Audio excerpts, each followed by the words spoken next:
Welcome, everyone. Welcome to Come to the Seder table. Before we begin, I'd like to acknowledge the acts of racism and violence against Asian Americans that happened this week in Georgia. We're thinking of the victims and their families, and we realize that this endless fight to end racism is our obligation, especially during this time of year when we look back at our story of redemption from slavery in Egypt.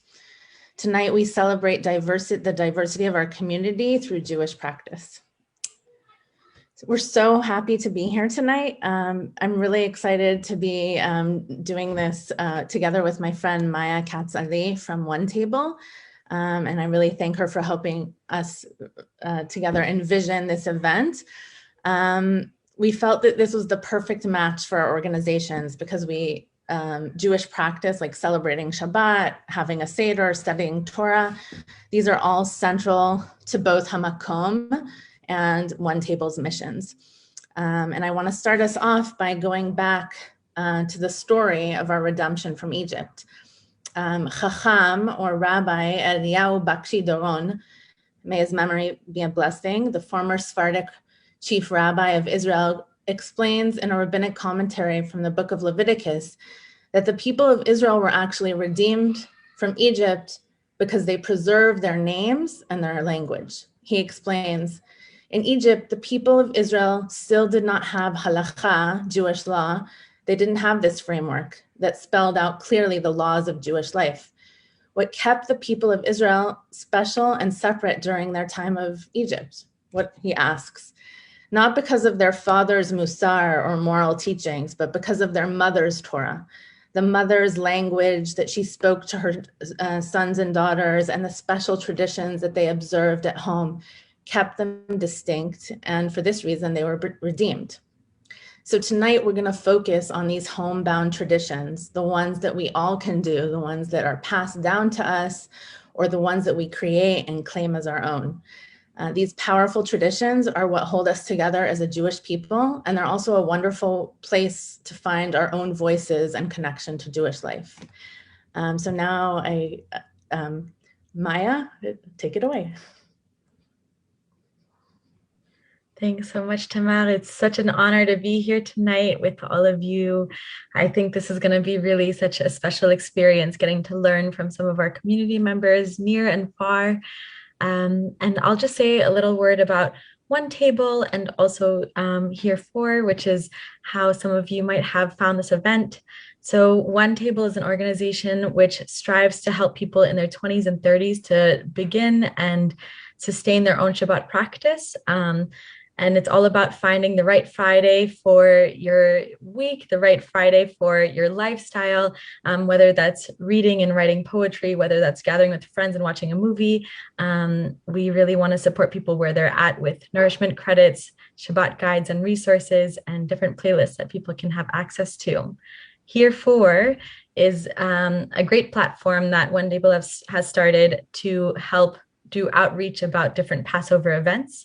So if you're looking for something to do on Passover, you can definitely check out HereFor. I will drop the link in the chat. And if you are holding your own Passover event for any age, for whoever you want to be holding for, we welcome you to post it on our platform and help do outreach to your own community through that. And with that, I'm going to introduce our first speaker. I'm so happy to be joined here by Danny Cohen. Wow, I don't know if I've ever said your last name out loud. Kohanzadeh, right? Okay, thank you. So Danny is a wonderful colleague of mine at OneTable. She's the Los Angeles field manager, and she,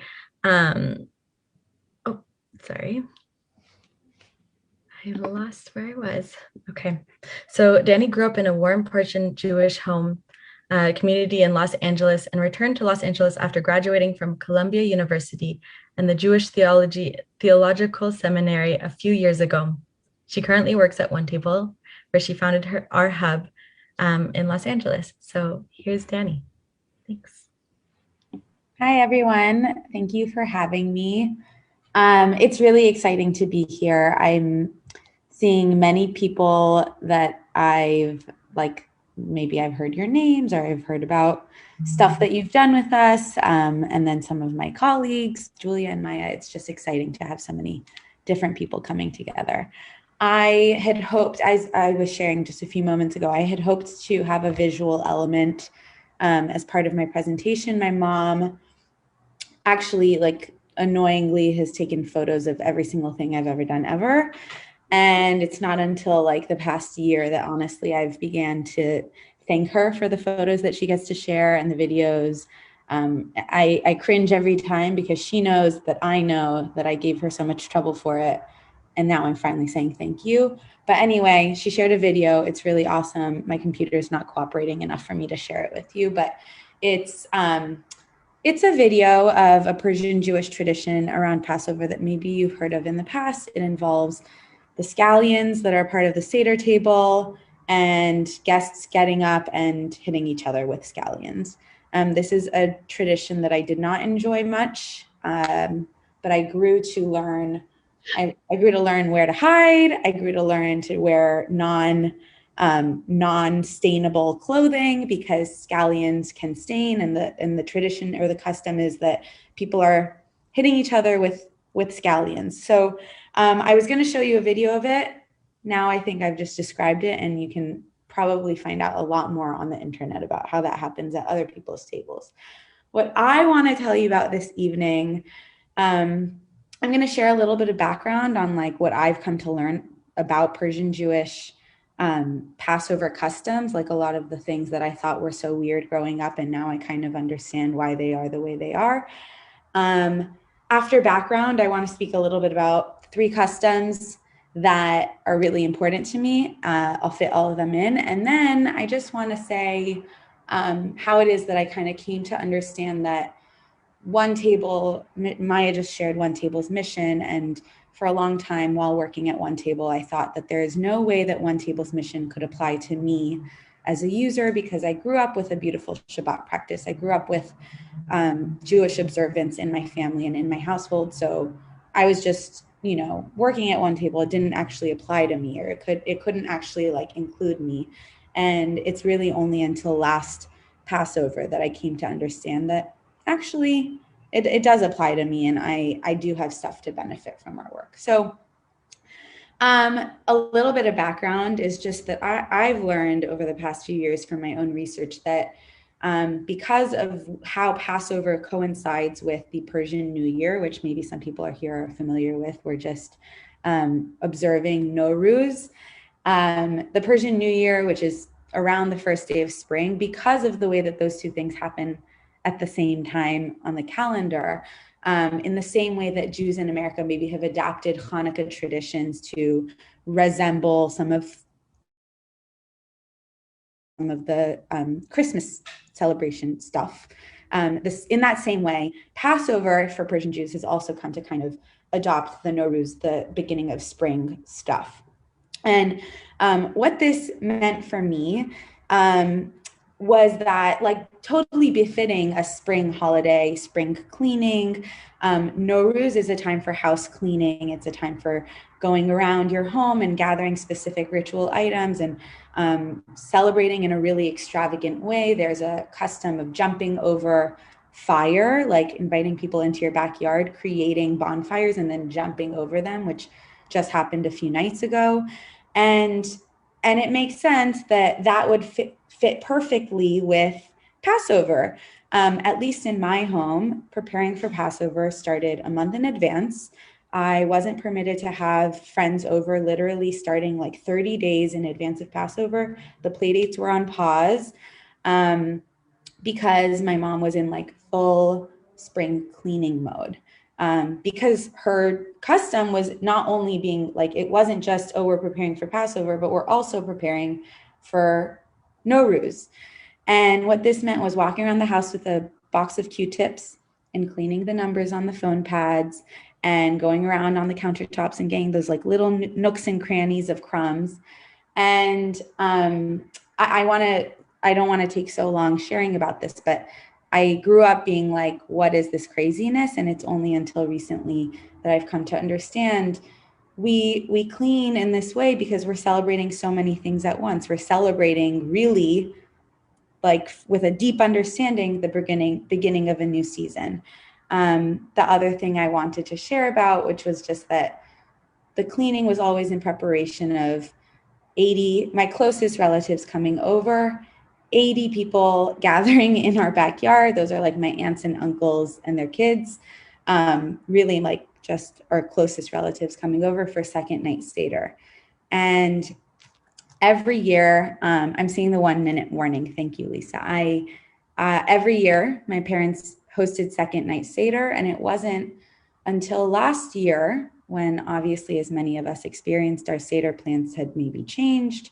If it wasn't for Passover, it was maybe for Christmas or for Thanksgiving. People were like, what do we do? How do we do this thing? It wasn't until the plans had changed that I actually began to participate in the Seder. My dad knew how to lead Seder for these 80 people over a microphone in the backyard because it was like total chaos, but nobody knew how to lead Seder over Zoom. It wasn't until someone was like, we're not going to the Kohan's at a household for second night, but what are we doing, that I got to say, no worries, I can do something. And I can't claim that everyone was thrilled with what I came up with. I came up with what I wanted to do. But it was really very special to have the opportunity to kind of learn a little bit about why our Passover traditions were the way that they were, and to lead my family, all 80 people in my own Passover Seder. I say all that to say that's how I learned that OneTable's mission was relevant to me. Like, I thought, I got it. I grew up with it. It's mine, and I'm going to do the same thing forever. But my tradition, my customs are adapting and changing, as are so many. That's all the stuff I wanted to say. Thank you for listening. Thank you so much, Danny. Thank you. Now we're going to hear from my friend and colleague, Rabbi Josh Buchan, who is a frequent educator here at HaMaqom. Josh. Hi, everyone. It's great to get to have this opportunity to learn together a little bit. So I'm really excited tonight to get to share with you a little bit about my favorite ritual. It's actually two different ritual items, but they're sort of connected. One is the Cup of Elijah. Another one is the Cup of Miriam. And you can see here I've included some pictures of what they both look like. And I'm going to kind of walk us through a little bit of the history and a little bit of the choreography of both of these rituals. And then I'll say a little bit more about why I personally find these rituals so powerful and so crucial to the Passover Seder. So first, a little bit of background about the Cup of Elijah. It's first mentioned as part of the Passover Seder in the 15th century. But really, from that point on, it is included in pretty much all of different Haggadah that come out. And the way it works is that a cup of wine or grape juice is provided for Elijah the prophet. And the door is opened at one point towards the end, and Elijah is invited in, and people will generally sing a song. Maybe people will sing Eliyahu Hanavi, or there are other verses that people recite. But the idea is we're trying to create a welcoming space where we can sort of invite Elijah in. And in order to really understand the symbolism behind this, and in order to really understand why it is that we want to invite Elijah in, we have to learn a little bit more about the role that Elijah plays in the Jewish tradition. So according to the tradition, Elijah will be the person to announce the coming of the Messiah. And some even teach that the Messiah will come specifically at the end of Passover. So there's sort of this like double Messiah connection. And if you are at this moment a little freaked out about the usage of the word Messiah, hang on, I promise I'll explain it in a little bit. So on Passover, we open the door and provide this sort of seat and this cup for Elijah, because we hope that Elijah is going to bring with us news of the Messiah. We hope he's going to come and say, hey, the Messiah is going to come on Tuesday. The world will be infinitely better on Tuesday. This is also why the Seder traditionally ends with the words, next year in Jerusalem rebuilt. Right? We're hopeful at the end of the Seder that this messianic promise of a redeemed world will finally come true. So that's a little bit of background about the Cup of Elijah. The Cup of Miriam is a much more recent ritual. It was invented in the 1980s by a community in Boston. And the way that Miriam's cup the way that the Cup of Miriam works is that we fill a cup with water. People will either fill this cup of water at the beginning of the Seder. Some people have the custom of filling it up in the middle around the moment when we count the 10 plagues. And one beautiful custom that is great in non-COVID years is that some people will actually pass around an empty cup, and every single person will contribute a little bit of water to that cup, which is a really beautiful and lovely way of getting everyone included and involved in it. So in the Torah, according to Midrash and our rabbis, Miriam has this magic well that provides water for the Israelites during their journey from slavery to freedom. And it's in remembrance of Miriam's well that we put water in Miriam's cup.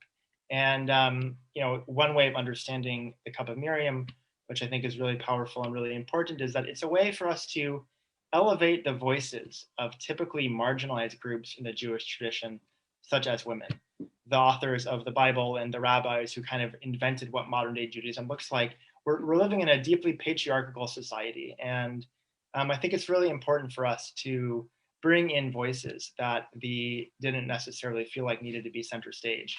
So bringing in Miriam's cup is one way to do this. It's one way of us bringing in and really making central the role of women. Another way of understanding Miriam's cup, and this sort of relates to the cup of Elijah, is that Miriam is as I said, she's providing water for the Israelites on their journey through the desert. And I just want to highlight that because this is really not like an incidental thing. If for anyone who's spent even half a day in the desert, you know that water is really crucial and you really need water to survive. So for Miriam to be providing water, she's literally providing the sustenance. She's providing the thing that really makes this redemption from slavery to freedom possible, right? So in a similar way to Elijah, Miriam is also meant to remind us of the possibility of redemption, the possibility of change, and the possibility of working towards a better world. Okay, so what could the Messianic age look like? No, I'll just say I do not think that Keanu Reeves is the Messiah. I know that some people think that the Neo character in The Matrix is supposed to be like a Messianic figure. That could be a different Hamakom class. I actually personally don't believe in a physical Messiah who is a person. However, I do really believe that the world we live in today is incredibly broken and fractured. And I really do believe that we have a duty to try to improve this world. I believe that there are steps that we could all take to try to make the world a brighter, a more loving, a more life-filled, a more fair, a more compassionate place. So for me, the cups of Elijah and of Miriam are coming to remind me on Passover of the possibility of a redeemed world. And by redeemed world, again, I don't necessarily mean a world where the Messiah has arrived and fixed all of our problems with a magic wand. I mean a world where humanity has maybe finally gotten its act together, where people have finally taken the steps that they need to take to try to make the world a better, more brighter, more fair, more loving place for everyone. So the cups remind me both of the possibility of this redeemed world, and they also remind me of hope, because every year we open the door, we put out that cups for Elijah and for Miriam, and we really, really hope that maybe this will be the year that Elijah will come. Maybe this will be the year that humanity will get it right, and that our world will shift maybe in significant ways towards being a better and more fair and more just place. So I'll just end with by offering this blessing, which is, may this coming year be a year of liberation for all of us. And may the Seder come to remind us of the work that we have to do to try to make the world a better, brighter, more loving, and more perfected place. And may we see through our own actions and through the actions of those around us, a world next year that looks different from this world in so many different ways. Thank you so much for listening. I hope everyone has a really amazing and meaningful Pesach. Chag Sameach.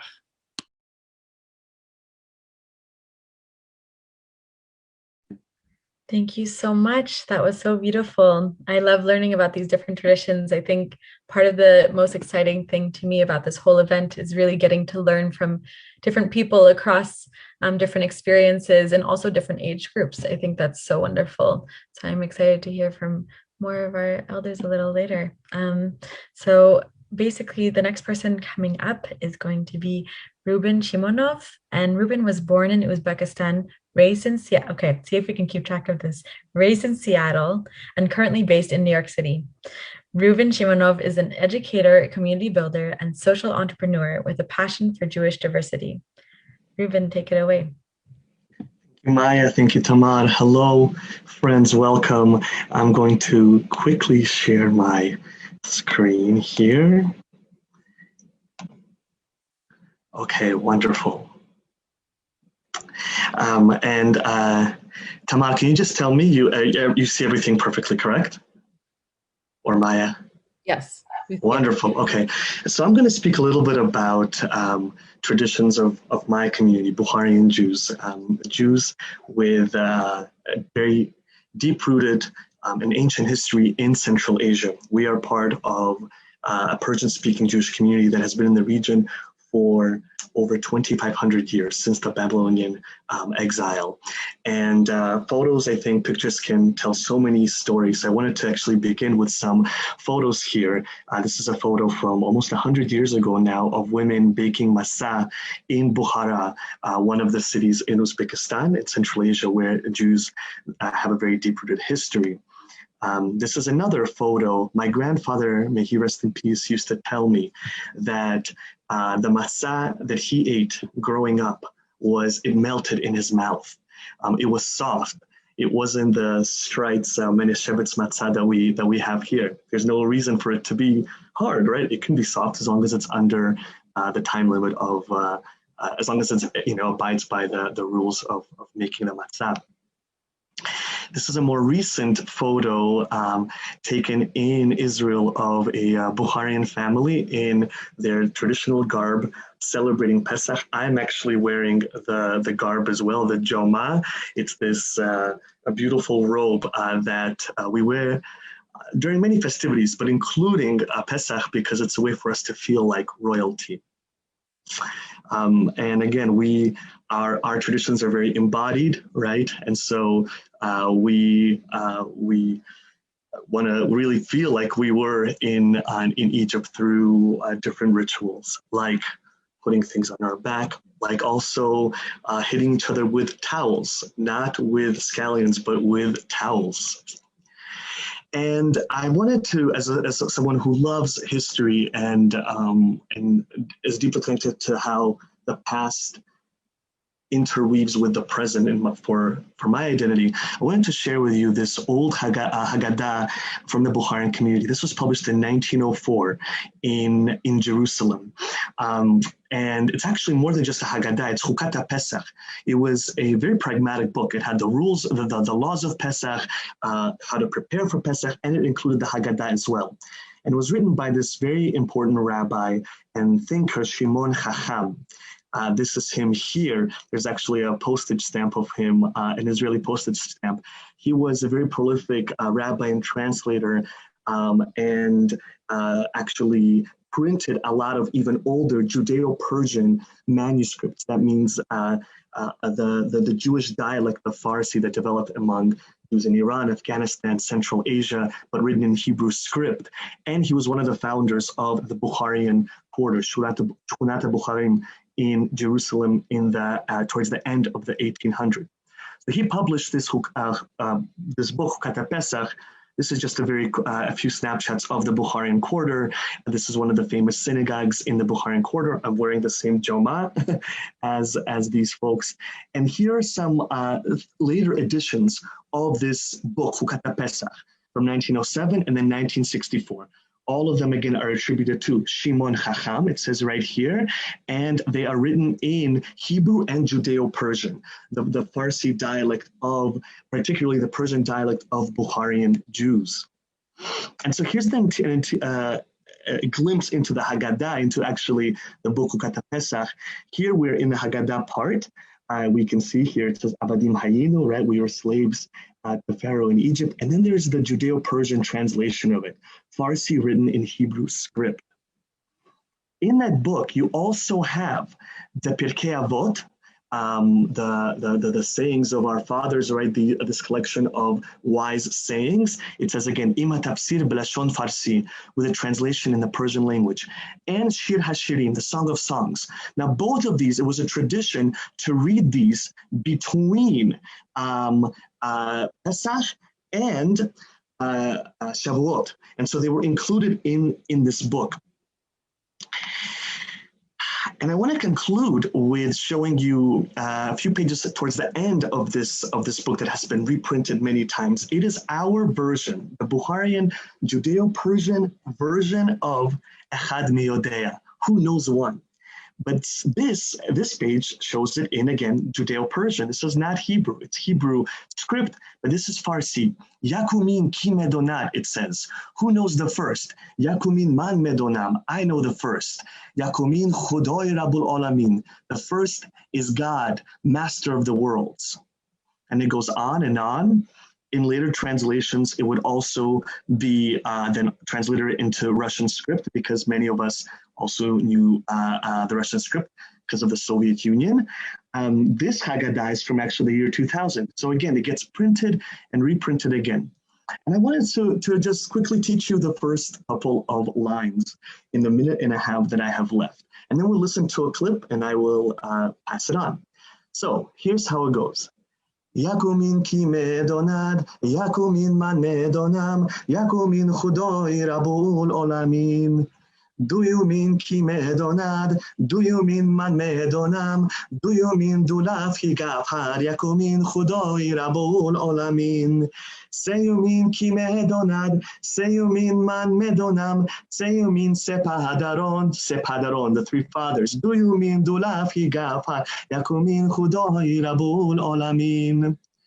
And now let's listen to someone singing it far better than me, a little glimpse into Bukharian music. This is the Yakumin Ki Medonad. I'll just play 30 seconds of it.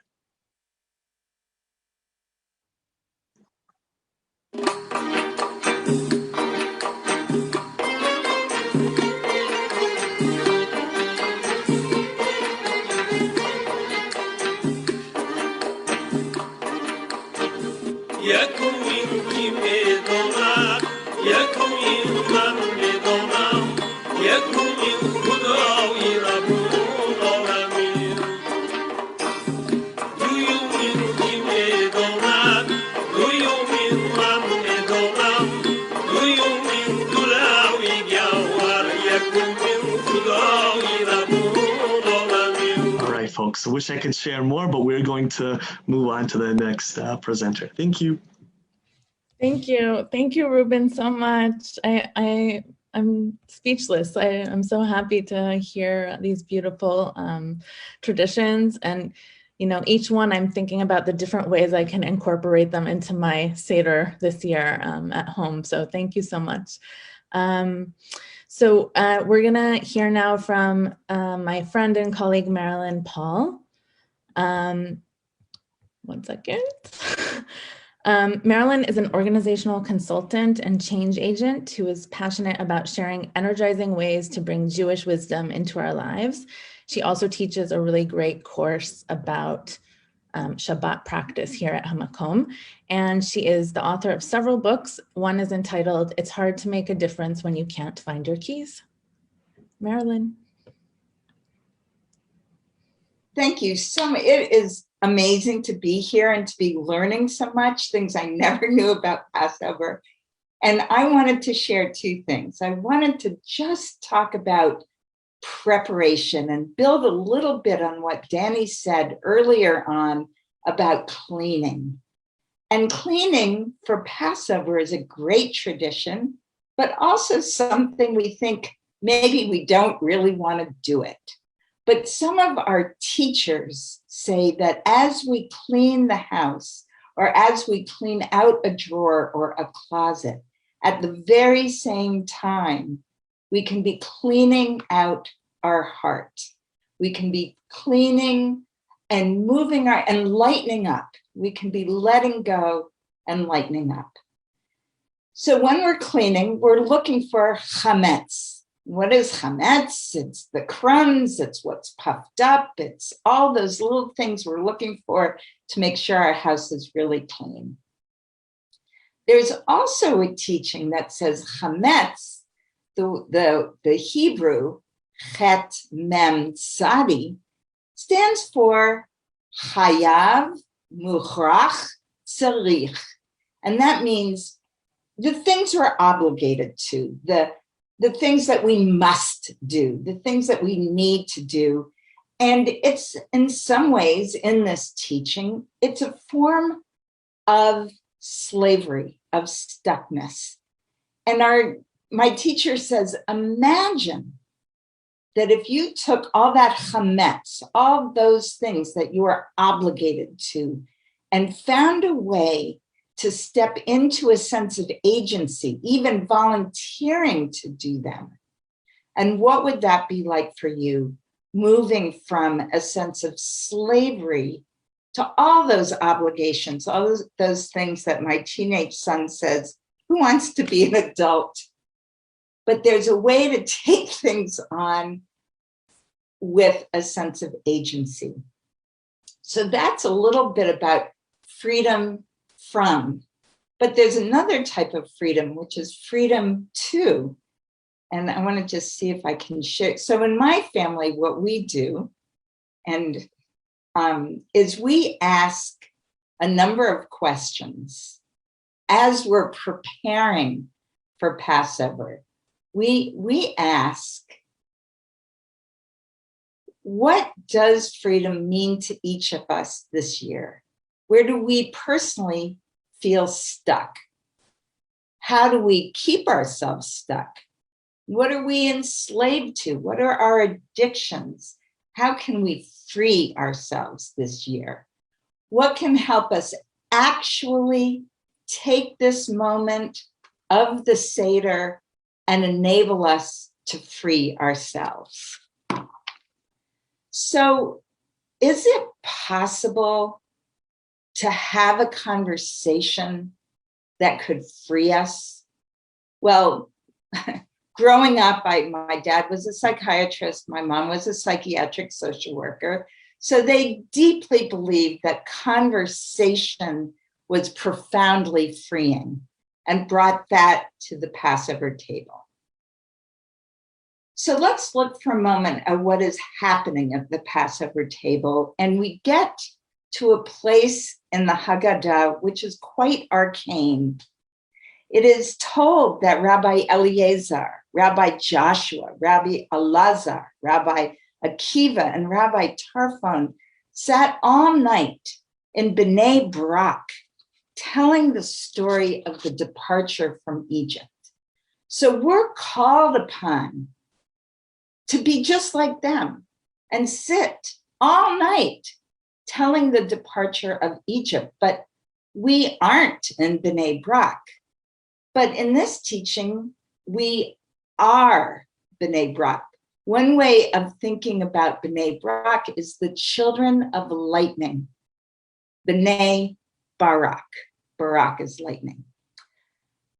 So in this intense and deep and reflective conversation, in some way, we wish for that lightning insight through this conversation.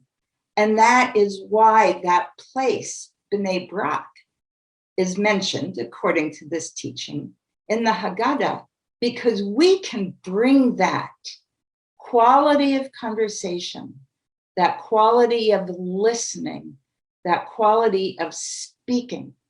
So we too are illuminated by lightning, and lightning up, moving forward without such a sense of obligation, leaving Egypt and having that type of consciousness that enables us to move towards freedom. That's what I've got.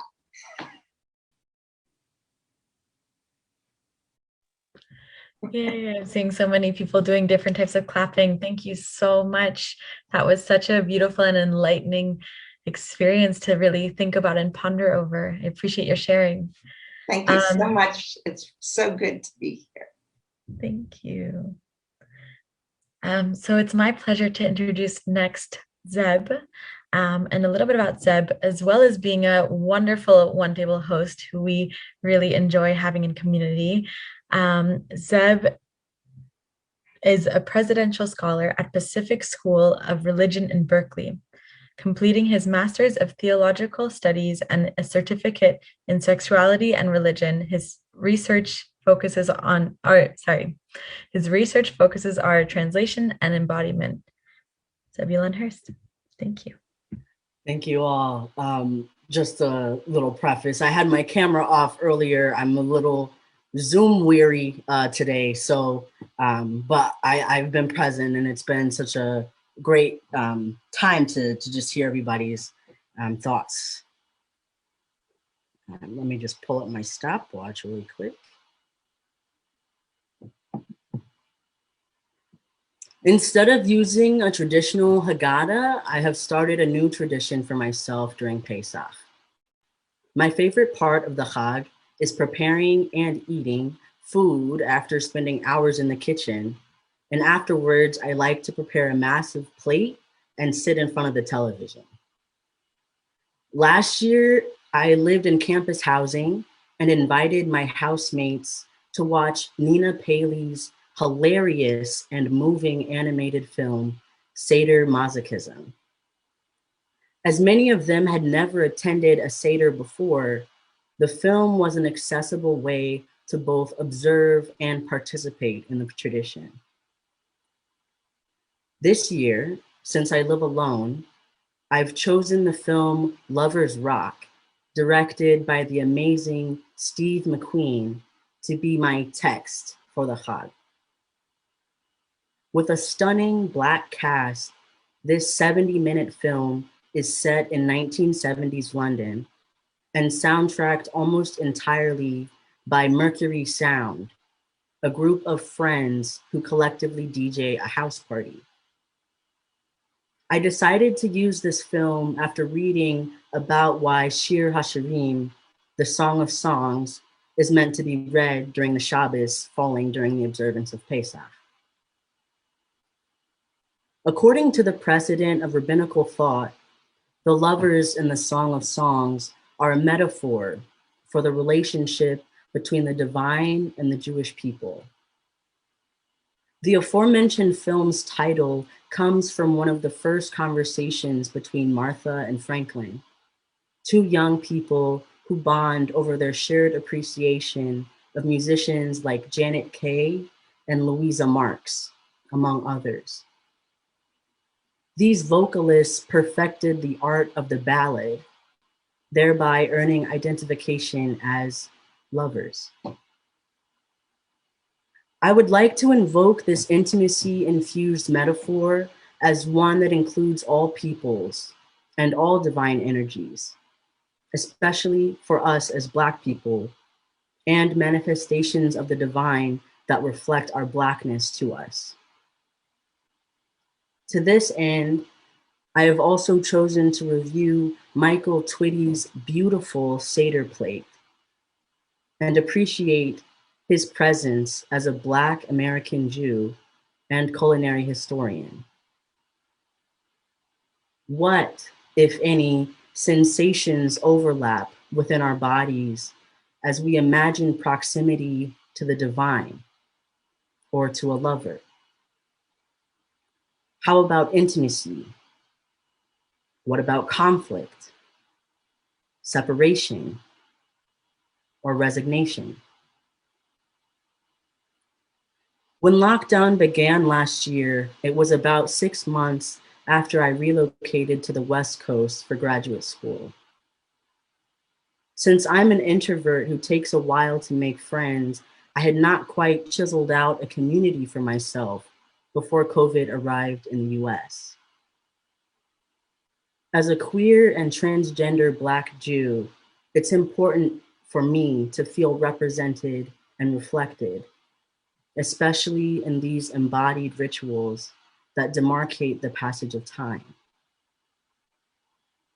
Intentionally observing and metabolizing the importance of storytelling, I ask myself this Pesach to contemplate what must be the inevitability of our complete liberation. As a multiply diasporic person, a first-generation American on my father's side, a direct descendant of those who relocated during the Great Migration on my mother's side, getting at the often slippery truth is something I'm familiar with. Not all knowledge is beautiful, but Schoolhouse Rock was right. Knowledge is power. This new approach to the Seder is one motivated by integrity. How important and imperfect is it to celebrate freedom as though Mitzrayim is not still surrounding many of us? How does it feel in our bodies for many Black Jews, Indigenous Jews, and other Jews of color to participate in Seders where bondage, oppression, slavery, and exploitation are abstracted as metaphors, not addressed as active realities? What fissure is there between our articulations of hope surrounding Eretz Yisrael and the very concrete realities of vaccine apartheid, the disproportionate deportation of African Jews, and the normalization of an intrinsically violent occupation that displaces and attempts to demoralize Palestinians? As a people in diaspora from the onset, a mixed multitude as we approach the Sea of Reeds, we are all differently proximal to danger, to trauma, and to representation. However, we can return to the deeply beautiful and painful persistence of joy as evidence that diaspora cannot and will never steal our humanity. And it can no longer justify our complicit silence in a world where the same injustice is committed against our neighbors. To me, Pesach is a portal that collapses time and space, allowing for travel that is not the same as tourism. We are given the monumental task of remembering, of gathering the harvest we've sown, bitterness and sweetness commingling. The reality of truth is an acquired taste. And as the lover exclaims in Shir HaShirim 5:1c, eat, friends, drink, yea, drink abundantly, beloved ones. Thank you. Thank you so much, Zeb. I've read Shir HaShirim in many different contexts, and I'm excited to kind of delve into it in a different way, maybe with a movie. And I love that I love that all of these traditions are us claiming them as our own. I think that is one thing that is really beautiful about this evening, and I'm really excited to introduce our final speaker. I'm happy to introduce HaMaqom's board chair, Lisa Douglas, who's going to share some of her Seder traditions. Lisa? Hey everybody, thank you so much. This has been an incredible evening, and everything from cleaning up, which we don't really do in our household, but the setting of the table is really something that to me is really important. And that's what I'm going to talk about. I'm going to talk a little bit about our Seders, and I'll put up some slides in a second, but I want to thank you, Danny, Rabbi Josh, Reuben, Marilyn, and Zeb, you have given us perspectives that we couldn't even have imagined maybe even a year ago. And it's really been wonderful to hear your perspectives and to learn from you. So I appreciate that. I'm going to share my screen now.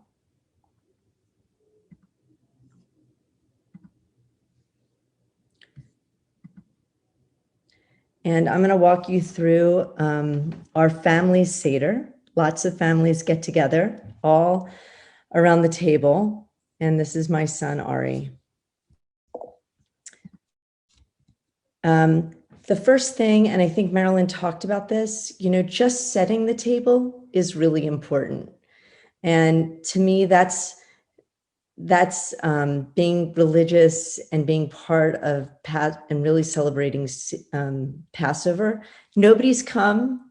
You're just taking things out that you only use once a year and making the table beautiful for everybody to spill their wine and get it all dirty. It's wonderful. It's a wonderful feeling. And there's always, these are my parents, and this is their Seder in Philadelphia. And now that I live in California, I've started it too. And I've used a lot of the traditions, and I lay it out just the way my mom does with her tablecloth. And there's always a kids' table. I don't know if the kids get to sit at your table, but there's usually a kids' table. And this is a picture of my brother and his sons a while ago. And there's seating traditions that are very important. This is, where does everybody get to sit at Passover? You don't just get to mix it up. We never had to, when we had our Seders in Wilmington, Delaware, we never got to mix it up. Everybody was given a specific seat that they had to sit in, and then the kids could mix it up on their end, and they were on the other side where you can't see. But this is how it was always set up, and you knew where you had to sit. And this is me in the upper left-hand corner with my Aunt Ruthie, and I'm opening the door for Elijah. And Reuben, I actually, Rabbi Josh, I love the idea that you had a glass for Miriam and a glass for Elijah. We only had Elijah, but since I've moved to California, now I have a cup for Elijah, and I have an egg on the plate because it's it's more representative, which we never did in the past. But this is my my great uncle Charlie, and he and my papa, which I didn't have a picture of, would run the Seder, and it was really, you didn't have a chance to get up and mess around. It was a very strict Seder. And then there was the looking for the Afikomen. We'd take a break, it would be hidden, and we'd hide it anywhere we could. This is one really great picture because we've hidden it behind the paintings before. But the best one is when we hid it in my my uncle's jacket. So he just walked around and had it in his jacket.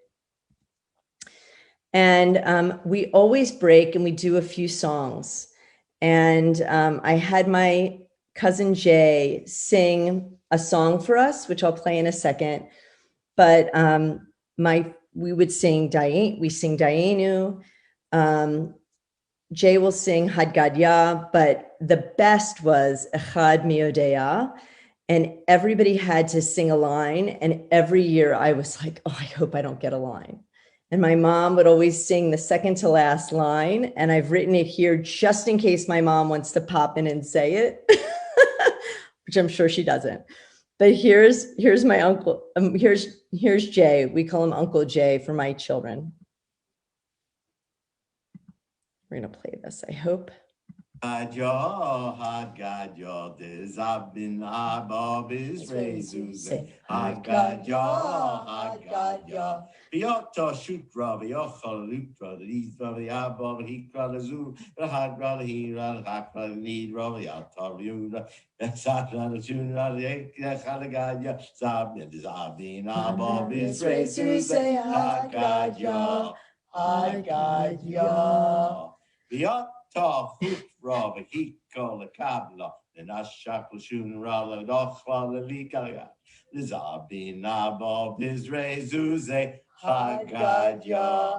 Haggadah. So we would have these fabulous songs and we'd sing everything. And then the kids would go to bed. And we always had, these are my nephews, Harrison and Daniel. They would go to bed or they'd get in their jammies. And then right at the end of the Seder, we'd all stand. I was told when I was going over to Jay and Sharon's, my cousins, to pick up some of the pictures, that at the end of one of the Seders, my grandfather, Hai, stood up and just started singing the Star-Spangled Banner. And everybody stood up and just followed along. And after that, because our family comes from all different places, we would sing the Dominican Republic's national anthem, the French national anthem, the Marseillaise, and then always my cousins Jay and Stuart always brought another colleague from somewhere else, and we would have them sing their national anthem. So little did they know they'd be coming to the Seder and they'd have to sing their national anthem alone, usually. And then at the end of the Seder, we would sing Hatikva. And this is a picture of my cousins from the Dominican Republic singing their national anthem, which always made everybody laugh and giggle. But it's been my pleasure to share this with you. It's for me, it's a great joy to think about it. And when we're together and we do it, it's really wonderful. Whether it be online or in person, it's really an exceptional experience. And I hope you all have a wonderful Passover.